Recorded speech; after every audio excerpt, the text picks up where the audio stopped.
So why is it such a big deal? Like how long had Cat been running at this point? What you mean? How long he's been in the street that it drew so much attention within the law enforcement space?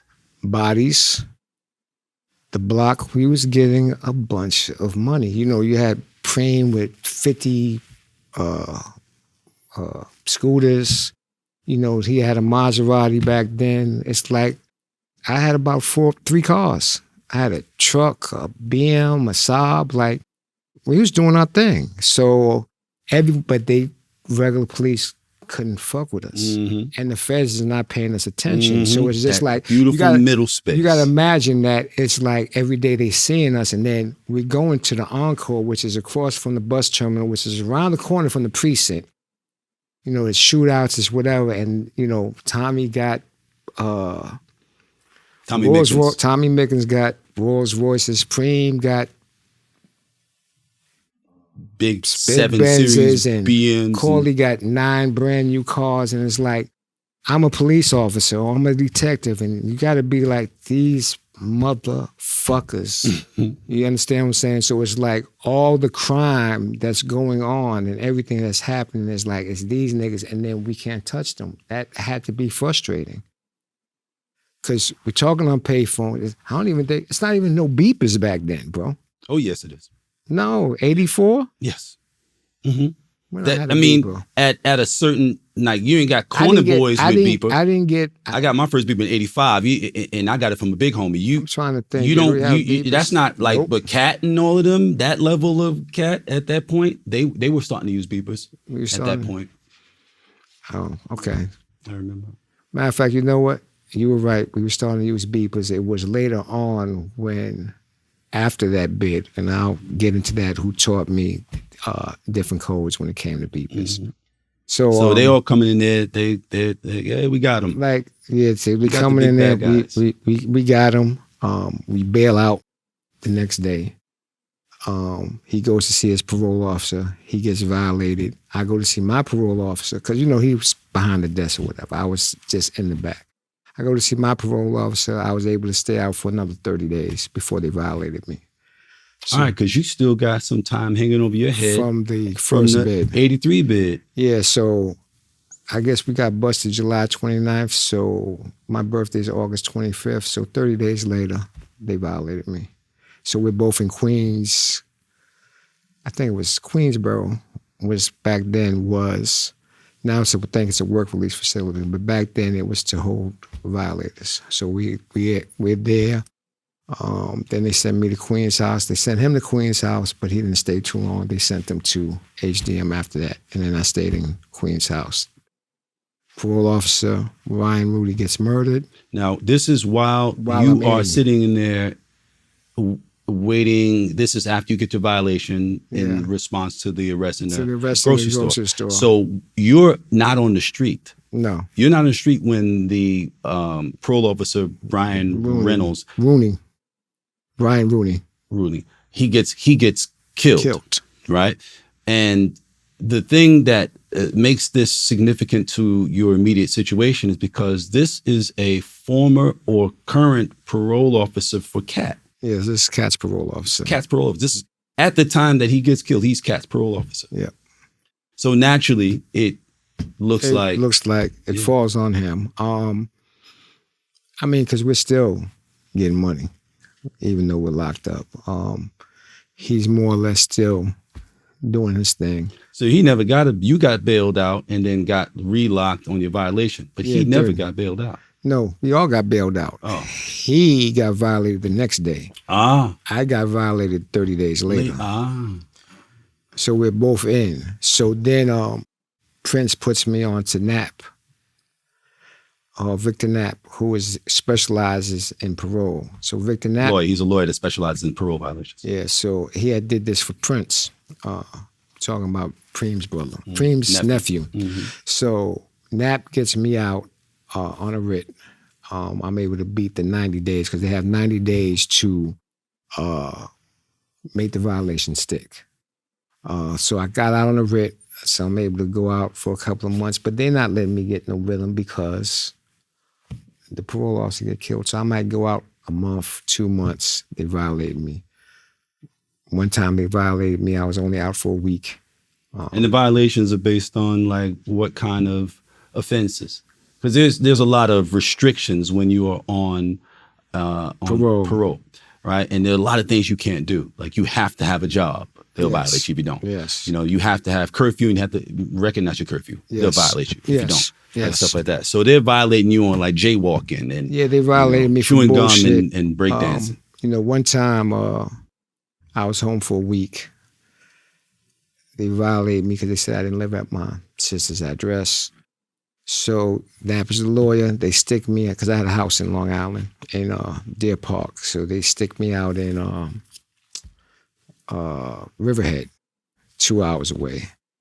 And so they bring me for the hearing. And, we had spoke to my sister, so she signed the paper for me. Said I lived there. Let's go to the hearing. Nap pulls out the paper, I got my chest out, like, yeah, I'm going home. Yo, thing, he lives there. Look, signed. Parole officer goes.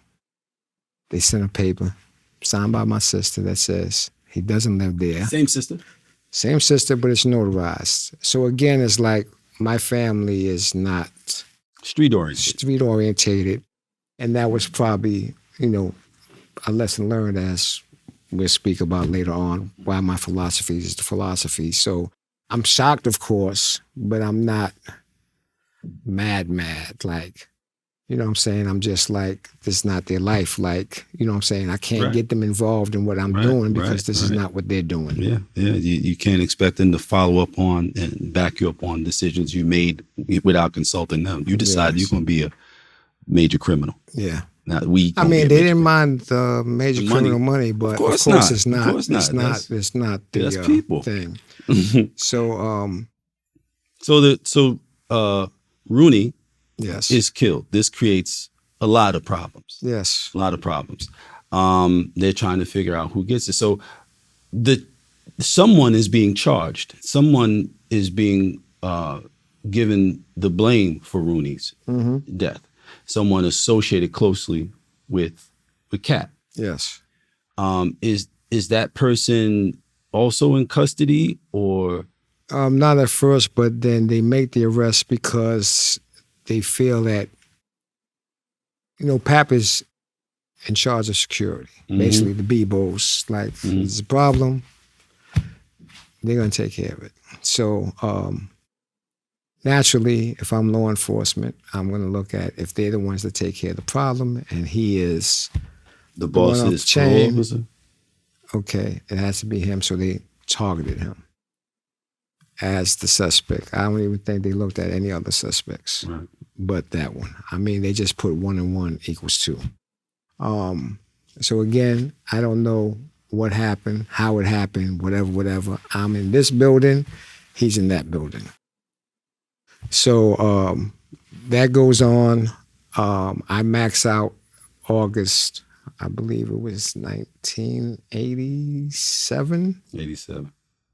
I get out for 2 months and then I get remanded for trial. So all the time from 85 to 87 count nothing to the arrest that I got in the grocery store. It all went to my back parole time. Wow. So from the trial to then... they screwed you. Yeah. I mean, me and Kat had made an agreement while we was in. We're going to split the case up. I'm going to go first. And if I go first, that gives me the ability to testify at his trial and say everything was mine. And they wouldn't be able to do anything because of double jeopardy. And then if I blew, I still could testify at his trial regardless. So, back then... was that a difficult decision to make, to put yourself in that position? No, we went to... we abided by mob rules. That was our thing. Like, the mob came first before your family, which probably led to why I had difficulties with my own kids, because I put that family before my own kids, which is something, of course, you're not supposed to do. But again, I'm all in. I mean, in the context of that choice, it is what you're supposed to do. Yeah, it just doesn't really fit with most anything else. Yeah. So once it said to do it, whether it was a sincere thing for him or whatever, that doesn't matter.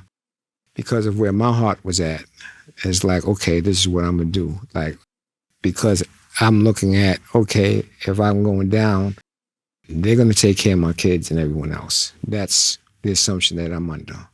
Whether that would have happened or not, I don't know, but it was a comforting thought. That's where I'm at. So I go to trial. Knapp is my lawyer. We beat everything except for the weed on the table, and there's 2, and they convict me of 2 guns. I go to sentencing. So Knapp is like, they can run this consecutive, right? Because one doesn't have nothing to do with the other. One being the initial. The guns don't have nothing to do with the weed.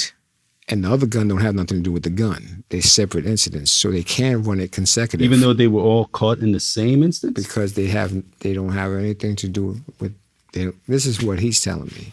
The judge begs to differ and runs them. The DA was trying to give me 10.5 to 21. For 2 guns. 2 guns and weed. 3.5 to 7, 3.5 to 7, 3.5 to 7. I end up, he said he was trying to get me 10.5 to 21. I end up, the judge agreed with what was going, that it was supposed to be run concurrent. I get 3.5 to 7. So now it's time for Cat's trial. So I go to his trial. I testify that, hey, this is mine's, that's mine's. He didn't know because I got drug records. He ain't got no drug record. Cat doesn't have a drug record at this point. No, that's his only drug arrest. I got all the drug arrests. So listen, I did that. He didn't know it was in the store. I was sneaking it in the store. Blah, blah. Your name is on this store? On the paperwork? I can't even remember.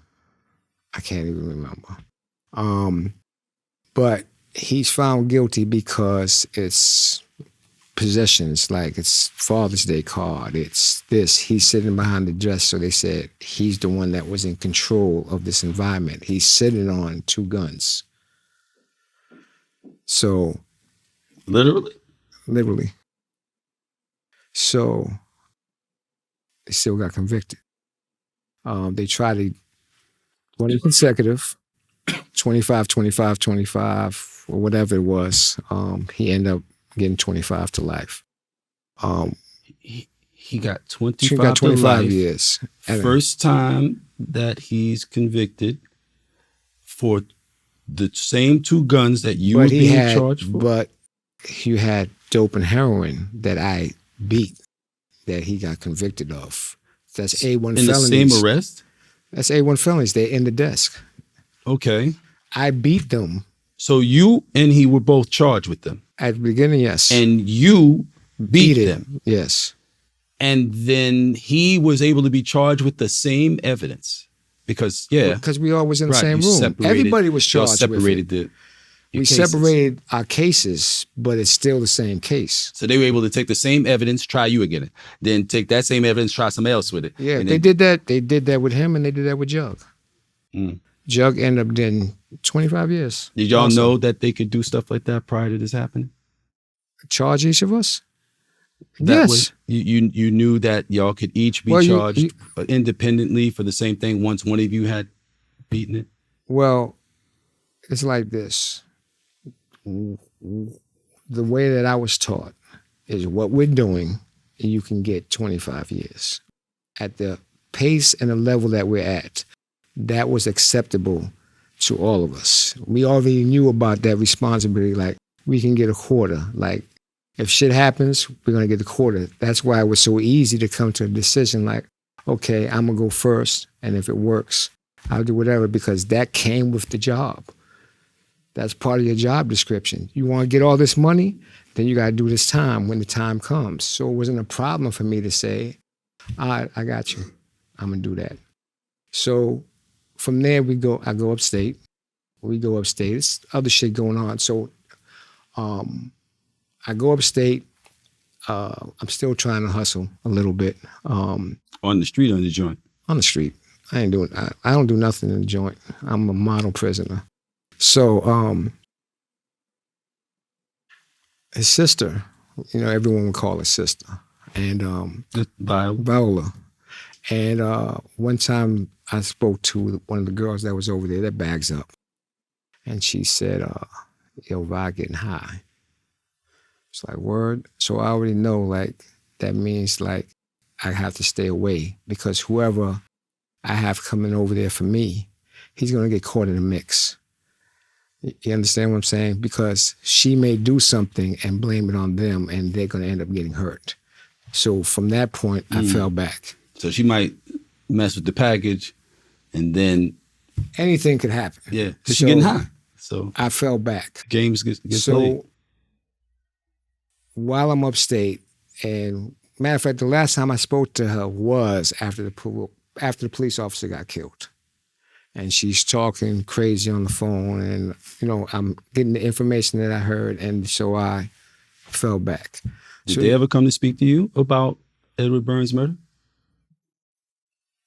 When they called me down, I'm coming.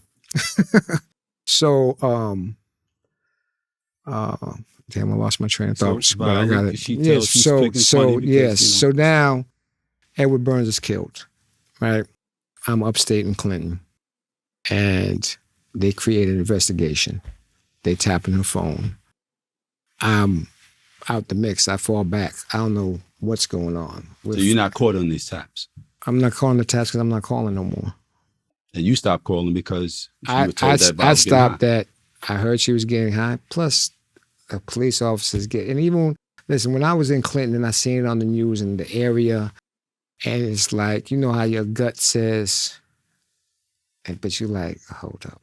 And the whole day room is looking at me. As the news comes on, this whole news comes on, they say the area, people's getting ready to go parole board, and everyone's like, and I'm just sitting in the back like, these crazy motherfuckers.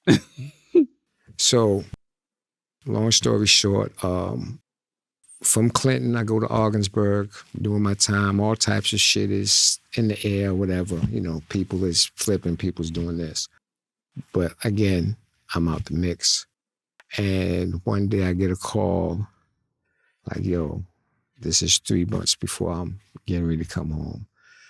They said, yo, the Fed is coming to get you tomorrow. I'm like, damn, fuck. You know what I'm saying? So it's like, so they take me down there. Take me down to the Feds. That's when I met Chaz formally the first time. We're hearing about each other because people that I know, they're speaking to him. So we met when they called me down for questioning. That's when I met Chaz. Peaceful journey to the big homie, Chaz, man. So I miss him, man. Go in there, they call me for questioning. You know, they're asking me about the murders, this is that. It's like 5 murders, this, that, whatever. And I'm explaining to them like, okay, hold up. You're saying that I participated in this murder. So what you saying? That a nigga went to see him, and then he came and told them to see me, and then I told them to go do something? I said, that doesn't make sense. So I guess it made sense to the prosecutor. I mean, you know, of course, when I was leaving, she just was like, when I come to get you, it's no deal. But this is the federal prosecutor. Yeah, she's like, when I come get you, you don't want to cooperate, it's no deal. They're coming into prison to try to get you to cooperate. They didn't come to the prison. They sent for me. They packed me up. They packed me up from Ogdensburg, which is by Canada, brought me to MCC. Matter of fact, when I come to MCC, I forgot my man Country was there. So he's telling the COs that I'm one of them. So, you know, the COs is like, whatever they tell me about Pap, I think this is when they was juicing him up. You know, because Pap's a wild boy. They was hitting him with the Thorazine. It's like, yeah, man, your man, you know, we let him in a joint. You know, he pulls out razors out of his joint, so they had to start sedating him because he was a wild boy. So again, so they bring me down there. They ask me for the questions. The funny thing is, so I'm kind of fucked up when I'm leaving the questions because she's telling me she's coming to get me and there's no deal. So they put me in a bullpen. How much time did you have left before they packed you up and sent you to MCC? 90 days left. So 3 months. How long had you been down at that point? 3 years and 3 months. 3 years, 3 months. Yeah. You're about to finish out. You got 90 days to go, and then they come and say, you come and you talk to us, otherwise we're coming to get we're throwing you in this situation. And yes. I'm telling them, I said, listen, man, I don't know who's cooperating with whatever, but what do you need me for? Like, you have everything you need. People has got time already. And like, maybe you might know just this much. And some of the stuff I might have did know about. But I'm like, so I'm actually thinking I'm getting ready to get another 100 years. Matter of fact, the girl that was came to see me, I said, listen, you might as well go ahead. They're getting ready to slam me because I'm thinking it's whatever. So when I left the room, relationships and everything. Yeah, when I left the room, they put me in the bullpen with someone that I knew. Right? Not gonna say the name. We had did a couple of business, whatever. He's talking to me. If they'd have put me associated with the situation, or he has his own situation. He's sitting in the bullpen for something else. He has his own situation, and so he's asking me what I'm down there for. I said, yeah, they asked me questions about all this bullshit. Where's your head at this point? Like, my head is like, you about to get home, and now I'm not going home. That's where my head is at. So I'm not really talking. So I asked him, what are you here for? He says they want to know who had more money, Cat or Tommy Mickens, which made no sense to me. But that's not what triggered me not speaking. What triggered me not saying nothing to him was, I'm thinking they're coming to get me, and I thought I was coming home. So it's like I have to deal with another situation. That's where my head is at. So you're mentally preoccupied. Yes, and he's talking to me about, that shit that me and you did, when I came and I seen you and I did this, and such and such came and said that was me and him. And I'm just like, like. Yeah, your head is somewhere else. I'm not trying You're to not speak. even present. So, later on, I'm understanding what the feds was doing. Like, a lot of people don't understand how the feds work. It wasn't until later on that I found out that he's a foreman, because all you gotta do is look. What the fuck is they calling you down there to see who got more money? That doesn't even make no sense. But that's what he told me. He called me down here because they wanted to know who had more money, Cat or Tommy. Does that make sense for you to come back down? That's not even where my brain was. He wasn't down with Cat? No, but he was someone that... Was he down with Tommy? No, he would supply us sometimes. Like, I would make purchases from him. So basically... So he was a connect? Yeah. Basically, he was saying that things that me and him did, someone else said they did with him. Okay. Not me. So, like, it wasn't until later on that I put two and two together. Not at that time, though, because my head is in a fog.